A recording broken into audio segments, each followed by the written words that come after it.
Hello, I'm Sarah Bond. Thank you for joining us. Today, I am joined by three experts from Nemours Children's Hospital to talk about navigating COVID-19 during the holidays. So if we can each go through and introduce ourselves. First, I have Dr. Michelle Carton. Michelle, can you tell us a little bit about yourself and your expertise? Hi, sure. Absolutely. Thank you. My name is Michelle Carton, and I've been a general pediatrician for 18 years, and I've been at the Nemours Villanova site now for the last 8.5, and I'm really looking forward to this discussion tonight. Terrific. And next I have Dr. Salwa Suleiman. Hi, everybody. I'm Salwa Suleiman. I'm one of the pediatric infectious disease doctors at Nemours. I live actually in the Mount Airy area, sort of close to where you all are located, and I am happy to be here tonight. Terrific. And then next we have Dr. Megan Walls. Thanks for having me. I'm Megan Walls. I'm a pediatric psychologist with Nemours, and I work mostly in our primary care clinic. So work with a lot of our docs, making sure that we're taking care of all of the needs of our kiddos at Nemours, and I'm happy to be here with you. Terrific. So when I put the question out to our mainline parent and Philly family community, I asked if you had access to a pediatrician, an infectious disease expert, and a child psychologist from Nemours, what question would you ask in preparation for this year's holiday season? And the first question I have is from Sarah Smith, and she asked, what's the absolute safest way to see extended family this holiday season? She asked if testing and quarantining ahead of time is important. If so, how long before? Or do you just recommend not traveling at all? Love to hear your thoughts. Michelle, you want to start? Sure. So, and I'll do this in combination with Salwa because she has some really good background in terms of infectious disease. So the one thing I will say that I found really helpful for those, because, you know, as a mom myself, I'm also trying to navigate this, is that the CDC actually has some really great recommendations on holiday gatherings. So that's one resource that families can refer to. And some of it really, you know, is a lot of different questions about risks to each family, about the location that people are coming from, that family members are coming from. Some creative ideas that parents have told me is that, you know, we know being outside is safer. So hosting dinners outside for families, or hosting them even in a garage with the door open so you can have good ventilation. So Dr. Suleiman, what are some of the suggestions that you've made for families? So I think the question here was the absolute most safe way, right, to keep a family safe during holidays. So I'll let you tackle that part. Sure. Hi, everybody. So just to give you my background, besides being a pediatric infectious disease doctor, I wear a mom hat as well. I have two boys that are 7 and 9. And we are thinking about the same things that you are, and it's really tough. Mm-hmm. So when you think about the science of the virus loves cold weather. It loves small gatherings. It loves when people don't have their masks on. It really flourishes well in those situations. And we're seeing a big surge across the country, really in the Midwest part of the country, but also here in the Philadelphia area. So we have to be quite careful.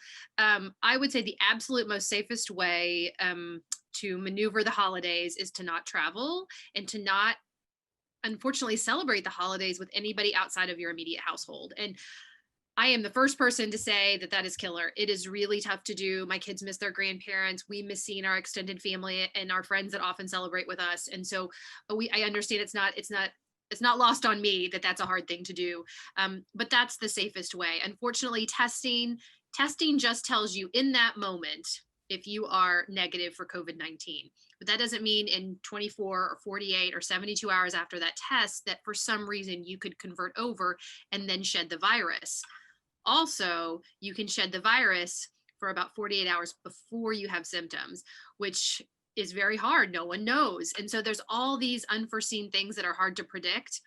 And it would just be horrible to have an event that spreads infection to everyone. And so the safest thing I'm recommending for families is to celebrate with your immediate household. Good to know. And Dr. Walls, so in looking ahead, like how would you encourage parents to handle talking to their kids about this change? Yeah, it's a great question. I'm lucky to have medical colleagues who give me the best medical information so that I can then take that and sort of translate it into how do we talk to parents and kids. And the first thing I think is that probably if you're listening to this, you're already ahead of the game because you're thinking about the holidays. So have a conversation ahead of time. I think we sort of talked about that there are different risks for different families, but your family probably already knows what you're comfortable with and what you're thinking about doing. So talk to your children now. Have that conversation of, this is really hard. I'm sad too, kind of let them feel those emotions, validate those emotions, and then talk about what you're going to do. Here is what we're going to do. We're going to have just our family. Okay, let's talk about the 3 things we're really excited about doing with our family and focusing on those positives.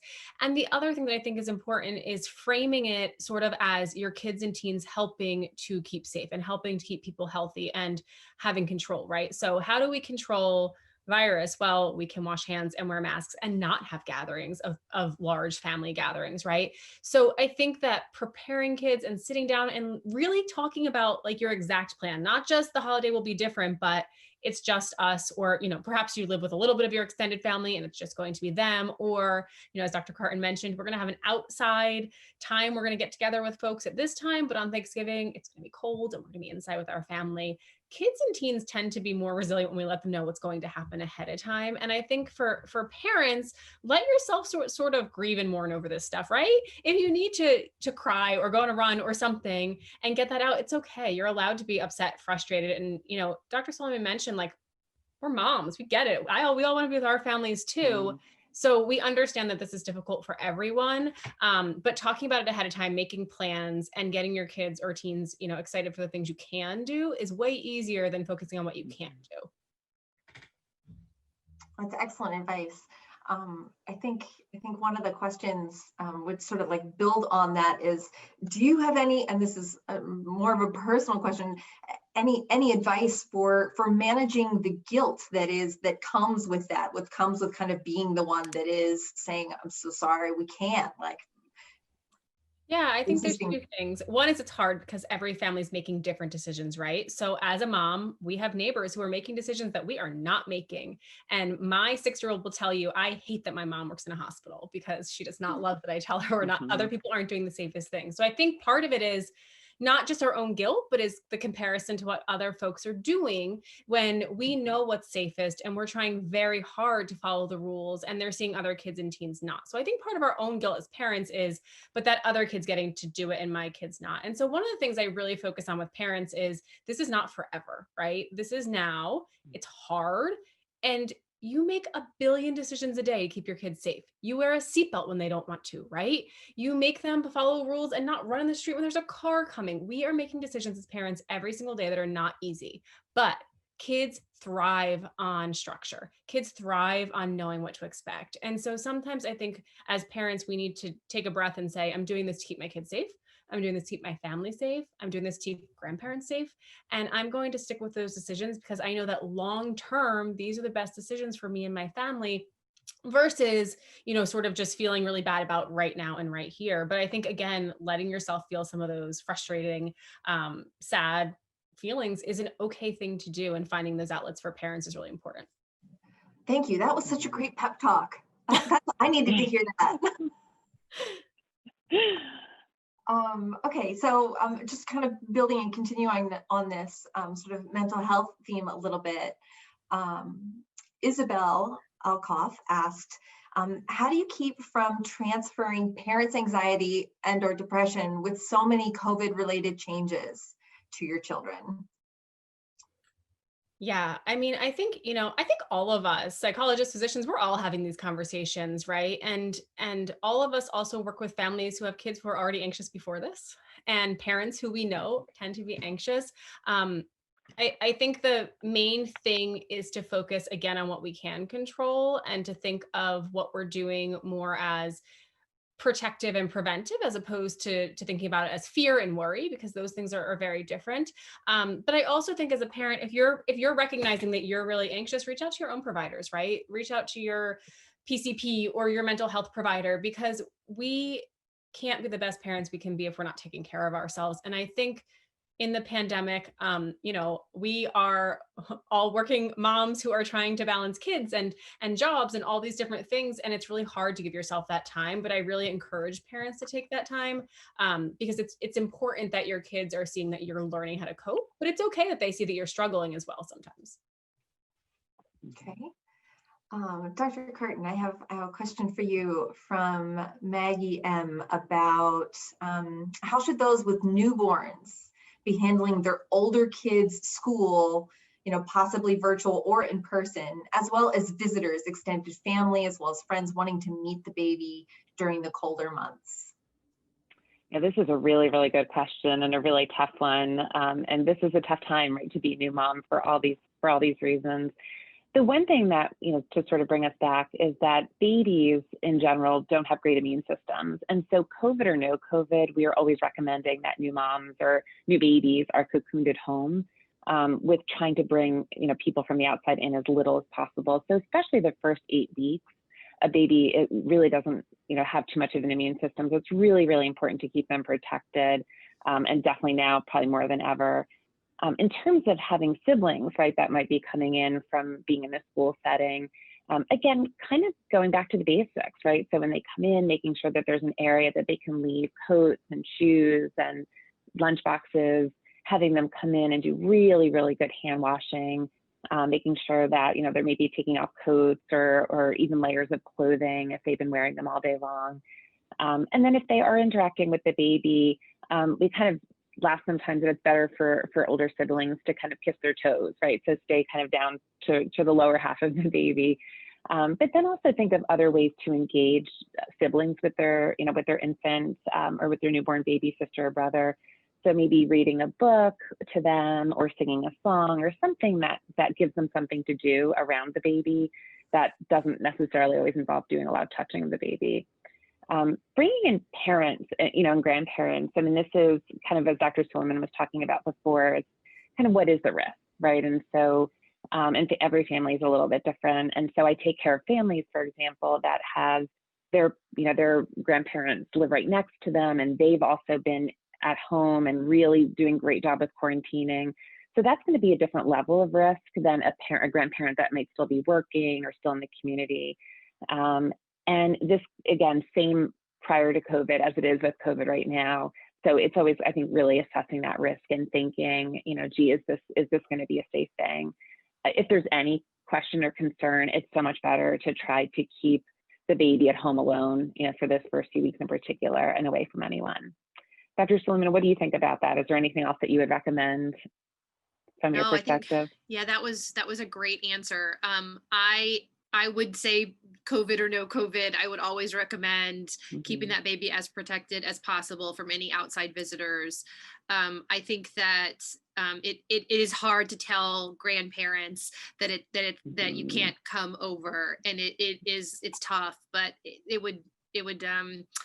wouldn't take that risk.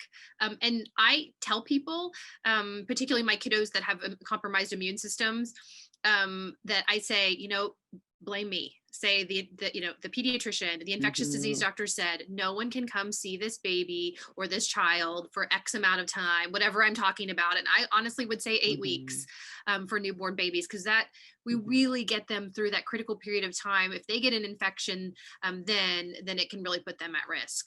I think the inevitable with the siblings, because it's very tough because kids go to school and it's important for them to be in school.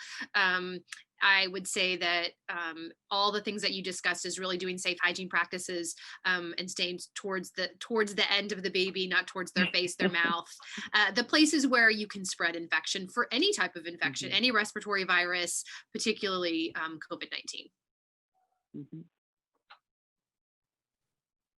Okay. The next question I have is from Monet R, and she asked, my child who has asthma will have more than 2 of the symptoms in the symptom checker most of the winter season. How do we make sure he's not being excluded from school and friends for having a documented chronic condition that's not COVID? How do we navigate that one? I know, that's a really, really good question. And when you look at, my children are in the school system in this area, And when you look at the system checklist, it doesn't take too much before you become, concerned for whether or not you have a COVID infection. I will say this is 1 year where if a child has a chronic condition, we want to be optimizing their care as much as we absolutely can. So for example, for a child with asthma, we're seeing it right now because as the weather changes, we're seeing more children with asthma, is that this is definitely the time, if you're even a little bit concerned about your child's asthma, to get, to call the pediatrician, to get them in. This is definitely a time to think about increasing medications, or again, keeping them as absolutely healthy as you possibly can. So that way we don't have to worry about their chronic conditions, and have a better sense, for what's going on. And then working with the school, and trying to understand their policies a little bit more.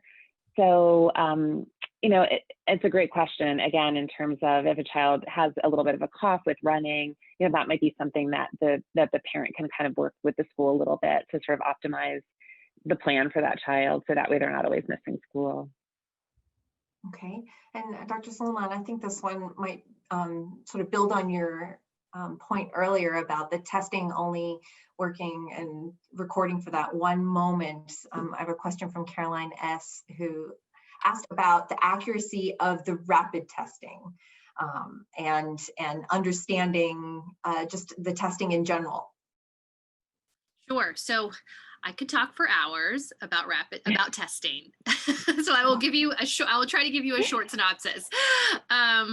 Just because this has been, it feels like my life for the last 7 months. So when we think about testing for COVID-19 infection, there are multiple different types of tests. There's we call PCR-based test, which is just the methodology with which you do the test. And that looks for the active RNA, specifically with COVID, the RNA of the virus. And so those are typically the nasal swabs or the oral or the back of the throat swabs. And those look for active virus that's reproducing right in that moment. Then you go to the antibody tests, which are blood tests typically, and are your memory to COVID-19. So those look to see if you've had it in the past, but don't necessarily tell you that you have it right in this moment, because it takes time for that memory to develop. And then there's antigen tests, which are a little part of the virus, and they're a little part of the virus that can cause infection. And those are, a lot of them, there's many different types, and often they're anywhere between 5 and 15-minute fast tests. When you take patients that have symptoms, so that's important. So symptomatic patients, so they have fever, cough, shortness of breath, muscle aches, runny nose, patients who have symptoms consistent with COVID-19, and you test them, that test is probably between 80 and 90% effective. That if I get a positive test, actually, if I get a positive test, it's definitely positive. But if I get a negative test, maybe 10% of the time, at 10 to 15% of the time, you're going to miss it. There are so many tests, so I have to sort of give you a range. But there is still a possibility that it can be missed. So it's not 100%, it's not foolproof, but it can happen. Now, there's lots of different tests. You should ask your providers what type of test they're doing. Abbott ID Now is a very common test that's happening out in the community. And those are typically, again, the nasal swabs or the oral swabs. They're getting secretions from patients who have symptoms. Now, patients who have no symptoms, so feel great, maybe they got exposed to somebody in school, those tests, the accuracy of those tests gets a little bit lower, because we don't know if they were exposed 2 days ago, if they're then going to start developing symptoms at all, or if they're going to start developing symptoms anywhere between 2 and 14 days later. So the accuracy really goes down when you don't have symptoms. Can they be helpful? Absolutely. They're the most helpful in the patient who has symptoms, or the kiddo who has symptoms. Okay, thank Long you so answer, much. but much shorter than what I normally give. No, that was very informative. Thank you. Okay, let's see. Oh, I've got a question that'll be good for Dr. Walls.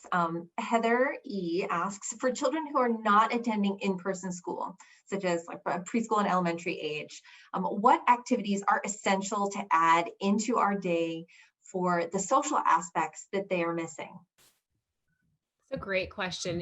People have been asking a lot about, young kids and sort of their adjustment to this, and they're not going to have as much social interaction. And the first thing I tell parents, because I think it lets them take a deep breath, is for kids under 3, we know that the very most important relationship in their life is a caregiver.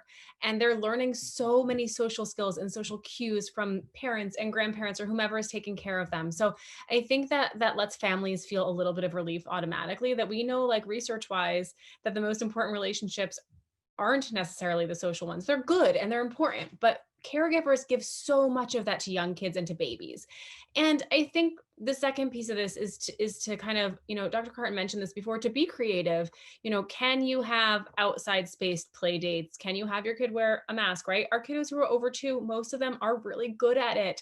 My youngest one just turned 6, and she just started back to school today for the first day and walked out and was like, I forgot I had a mask on. So I think we sometimes underestimate what our kiddos can do to be social. She kept space from her friends, but she talked to them and they ran around outside. So we can be a little creative as long as we're following those rules, right?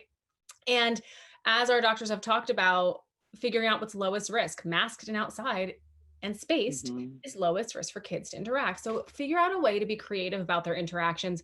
But I would also say not to worry too much about it, especially for those younger kids. And again, that goes back to sort of this will not last forever, but let's figure out in the meantime how to be creative about it. Excellent. Great. My next question is about managing fevers that don't have other COVID symptoms at this point. Megan D asks, if your child has a fever with few or no COVID symptoms and no known COVID exposure, how many days are you realistically expected to quarantine at home or after the fever? Just because she says, I ask because toddlers seem to get fevers more or less constantly. Dr. Do you want to take that, Salwa? Yeah, so I'll let Dr. Carton take that one first. So this will be a 1-2 punch for us. So the one thing I will remind families is it's interesting. We're already seeing it in the office, but because people are doing such a great job of physical distancing and wearing masks, honestly, we're not seeing a lot of other stuff right now, or much less than we normally do. So I think that's one thing that families should take away, is that we're just not seeing quite as much transmission of the stuff we usually think about. So usually this time of year, half of our visits in the office can be dedicated to sick visits. And right now they're very, very few. So that's a good thing. So at least that's a really good thing to think about. The other question though is excellent, is in terms of, right, does a fever mean COVID? Does it mean a regular run-of-the-mill type of illness? And that's a lot harder to ascertain. So at that point, I'll turn it over to Dr. Suleiman for for kind of management about. This is like this. I was thinking even about this for my own children, because I'm thinking, one of them is likely to have a fever, because they've been back in school for a hybrid model for 3 weeks now. And so I think that if they have just a fever and no other symptoms associated with COVID, i.e. really the things are in children, I would say 50% of children present with fever in COVID-19. Often maybe another 50 to 75% of them are going to have another respiratory symptom, whether that is cough. Shortness of breath is actually quite hard in children. That's much more common in adults. And then it can also be that they just have a runny nose, which looks like every other cold they've ever gotten in their entire life, right? So what I would say is, you see what your pediatrician has or your family practitioner has available at their office. If they have rapid COVID testing and your kiddo has symptoms, whether it's fever or just respiratory symptoms, they don't have to have fever. See if they can get tested. A lot of outpatient offices are getting access to rapid COVID-19 tests. And in the presence of symptoms, it's like I mentioned, it's very, very, very good. So say that they are doing fine at home, you have no known exposures, and your kiddo gets sick with respiratory symptoms and a fever. And you feel like you can manage this at home, you could certainly do that, but I would recommend quarantining from at least 10 days from the development of symptoms, which hopefully by that point they're better. But it is really, once you develop symptoms, even if you don't get tested and you're presuming it's COVID-19, it would really be a 10-day time frame for where you have to really quarantine and isolate at home. And hopefully the rest of the house doesn't get it and prevents anybody else from the outside from getting it. And so just to tag on that, that's the one thing we are talking to families about. We've had a lot of questions about whether or not children should be in school this year. And the one thing we are sort of telling families is just to get ready, right? That this might be the year that unfortunately children are out longer. And so to have a backup plan or contingency plan, and just to know that this is the year that might be out a little bit more than they usually are. To what Dr. Suleiman said too, a lot of the practices in the Philadelphia area are struggling to get testing, to get the antigen testing, and we're sort of working through that process. I know for lots of different sites, but there are many different options. And just like she said, your pediatrician is going to have options available for you. So whether it's testing in their office or using some of the local resources, we're definitely doing more testing right now to try to figure out, where COVID is and if it's affecting schools and everything. And so I think definitely starting with your pediatrician, if you have any concerns, is always a good way to go. Building on this school conversation, we had a couple of parents ask about sports, both outdoor and indoor through the winter ones. So Melissa J asked about outdoor youth sports and actual transmission rate. Considering so many of our youth teams are having to quarantine for a full 2 weeks and miss school for possible exposure. And she said that she had yet to learn of any cases resulting from transmission, but certainly her knowledge was limited to the situations that she's aware of. So can you talk about like outdoor sports at all and what that looks like? Yeah. And so kind of, back to what we were talking about before, is outdoor is always going to be safer than indoor, right? And sports that allow a lot of physical distancing are always going to be safer than the ones where children are really bunched together. So for example, like baseball or track, right, where you're really kind of spread out from other people, will be much safer than something like soccer, where there's a lot more close play. And some of it also depends on what the team etiquette is. So I know a lot of the teams this summer, so for example, in our area, a lot of the baseball teams, the children were wearing gaiters or they were wearing masks when they were on the bench, and when out in the field they weren't. And so teams have been really creative, and I've been really impressed with what teams have done to sort of help decrease the spread. We're starting to see some cases now in some local sports teams, but a lot of times those children were exposed somewhere else and not necessarily like within that team. And then the team has been quarantined. But again, outside is much safer. The indoor sports are going to be tougher this winter, and things like basketball where there's really close play, again, inside track and field where children are doing a lot of heavy breathing and kind of closer to each other. That's a much riskier sport to be considering. And so if children have the options to do those, I think it really, kind of like Dr. Suleiman was talking about before, it's really knowing your risk tolerance, right? Knowing if there is anyone in your family that has any predisposing or significant medical issue, that would be a year that you might want your child to sit out or try a different sport where they're not inside. We're seeing a lot of families doing amazing hiking, finding local parks that they've never seen before, and just, trying different things this year, right? And an effort to keep active, but not necessarily kind of, doing the quote unquote sport thing. Yeah, my family's definitely been out for a lot of hikes, and I know that just browsing the Inquirer the other day, I saw that there was a note about adult leagues of adult hockey leagues, and then some youth leagues that were having outbreaks, and that there was transmission. They're sitting on the bench together, and just like you said, like there's some things they need to have masks, and the outdoors. Right. Yeah, a lot of the local outbreaks, when they've really looked, done sort of a deep dive in contact tracing, has really been associated with kids and their activities outside of actually participating in the sport. So locker rooms, carpooling to practices. Unfortunately, some of the teenagers and high school kids that, want to get together and are getting together outside of the actual activity.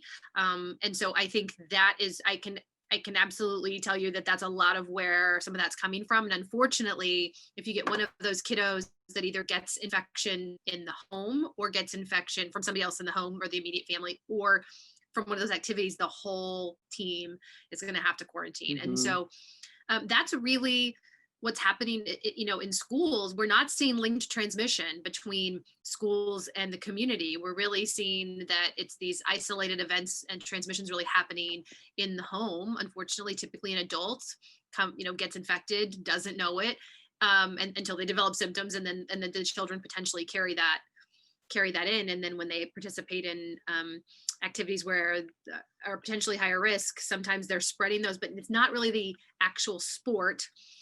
It's more so the things outside of the event.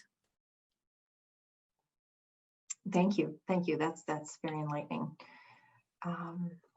So I have a question from Amanda C. about how should those that have children going through cancer treatment handle this winter and the rest of the time COVID is around? Is there more of a concern when the kids are on chemo versus not, even when they have a history of cancer?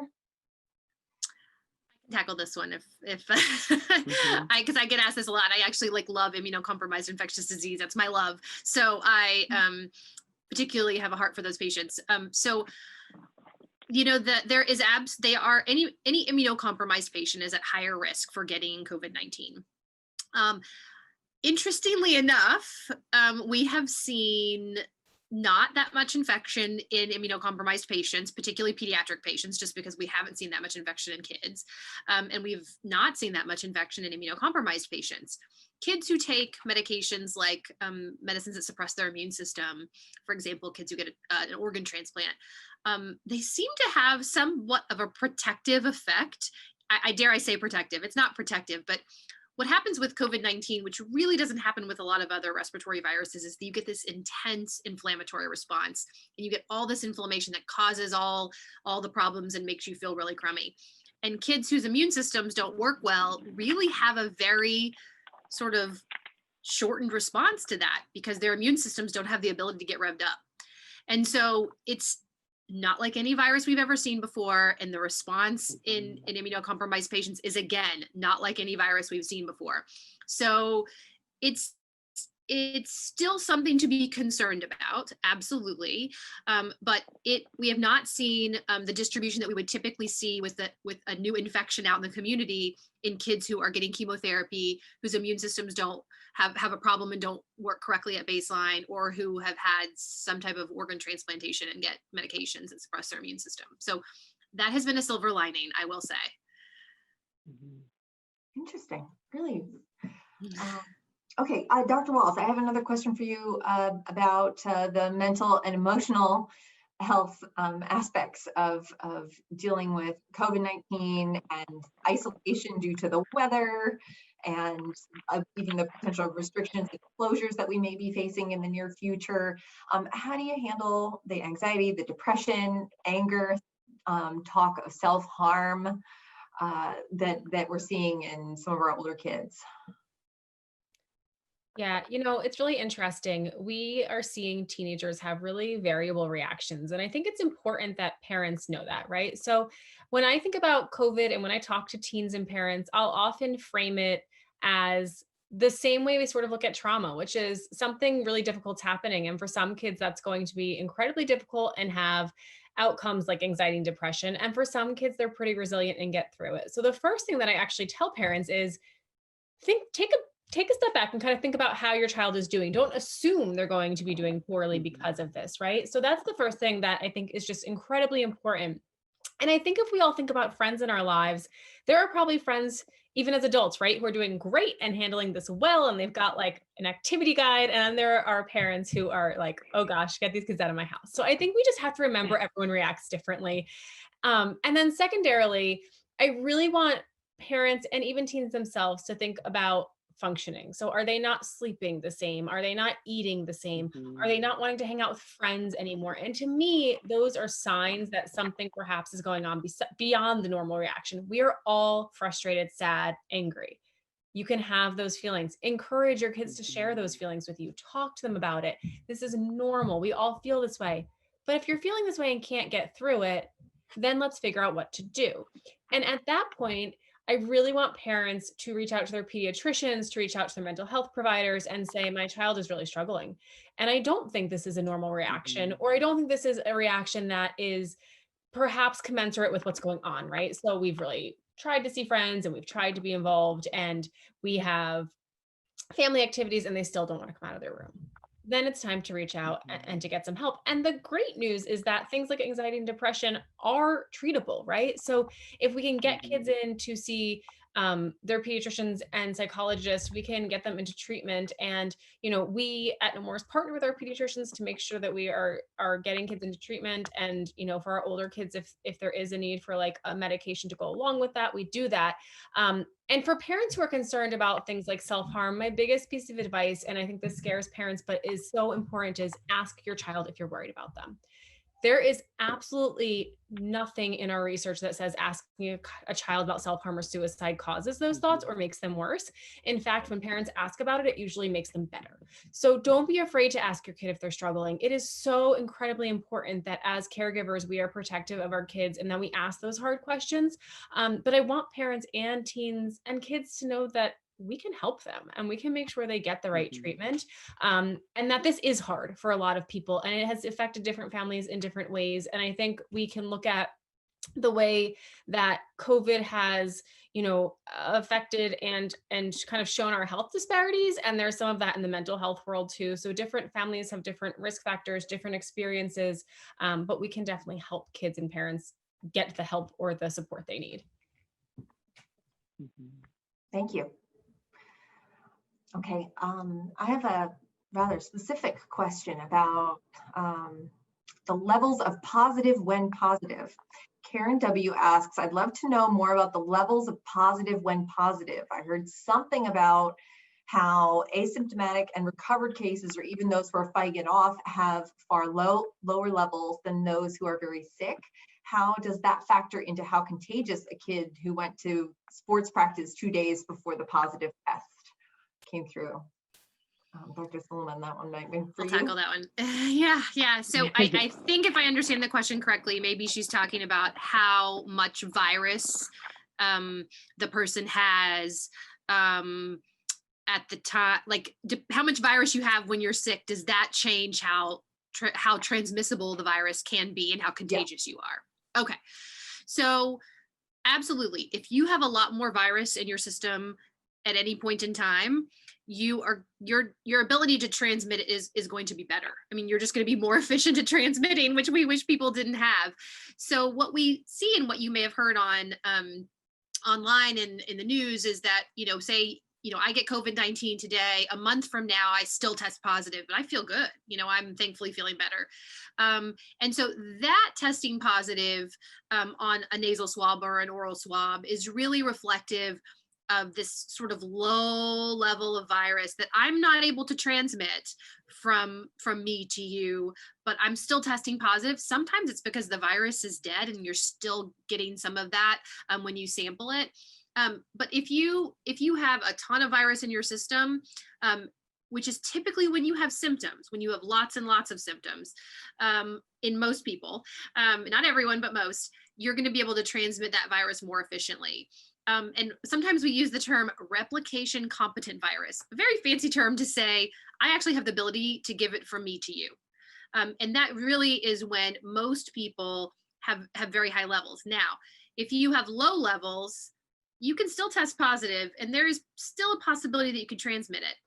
The thing with kids, this is where, again, this virus decides it wants to really trick us. The thing with kids is that 25% of children are asymptomatic. They have zero symptoms. You look at your child and you're like, you look amazing. Surely you don't have coronavirus. But 25% of them can spread it. Now, younger kids, again, this is like a win for the kindergarten teachers out there. Younger kids do not have the ability to transmit the virus as good as me, as good as an 11, 12, 20-year-old. Kids really 5, 6 and under, their ability to transmit virus is not that good. Can they do it? Absolutely, but it's not as good. And I have to say, none of us really understand that. It's very unique to this virus. It is very unlike any other virus that we've seen. And so people are really trying to understand why that's the case. So if you have a kindergartner, I have a first grader at home, but you have a kindergartner at home his or her ability to transmit the virus, to bring it home and transmit it to the rest of your household is probably much lower than if you have a teenager at home. So I put a lot of things into that answer, but I think they're all really important things for people to know, that that's why this is a bit different and this virus is a bit different, is because it's just behaved sort of like a maniac, actually.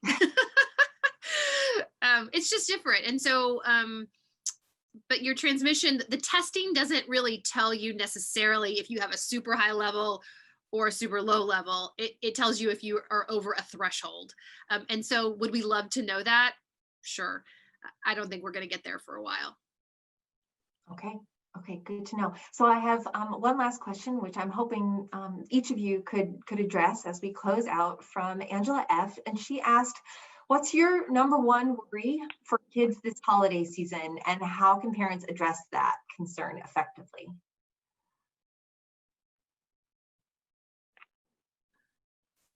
I can try to tackle that first, maybe. Okay.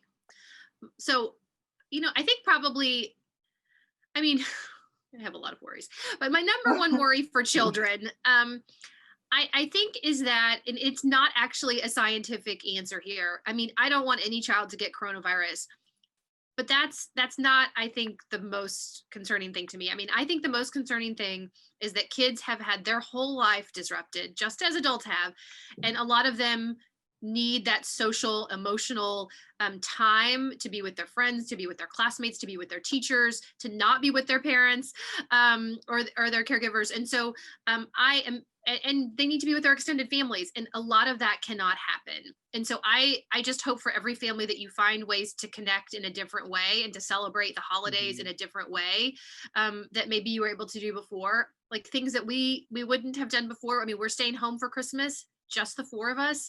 And we're going to, we actually celebrate Christmas and Hanukkah. So we're going to celebrate both of them at our house and do it in different ways, and do Zoom-ins with each of our extended families to celebrate. And so it's hard. I just want kids to feel the love and feel that they can celebrate, even though they can't do it like they used to be able to. And I think mine sort of dovetails nicely on yours as well, Salwa. It's the same type of idea. It's that, holidays are all about traditions, right? And it's really hard to face holidays like this that, it's going to be cold, we're going to be inside, we really should be with our immediate families. And how do we create meaningful opportunities to express ourselves? And so very, close to what you just said and to what Dr. Wall said before, we're trying to focus on our own family, on what we can do. And so I have a 17-year-old daughter and an almost 14-year-old son. And so we're going to be watching videos of them when they were little and make an apple pie together and things that we otherwise wouldn't have done. And so I think, creating that list, right, of things that you can do. I think the other big thing that's really important is when people can give back to the community, it also makes them feel better. And so maybe writing cards that you can give to, people who are shut in, or making a meal that you can deliver, or contributing to a food bank because there's so many people in need right now. So I think, again, using the holiday as a time to think creatively about things we can do, and maybe even create new traditions during this time that otherwise can feel really heavy. Thank you. And Dr. Wall?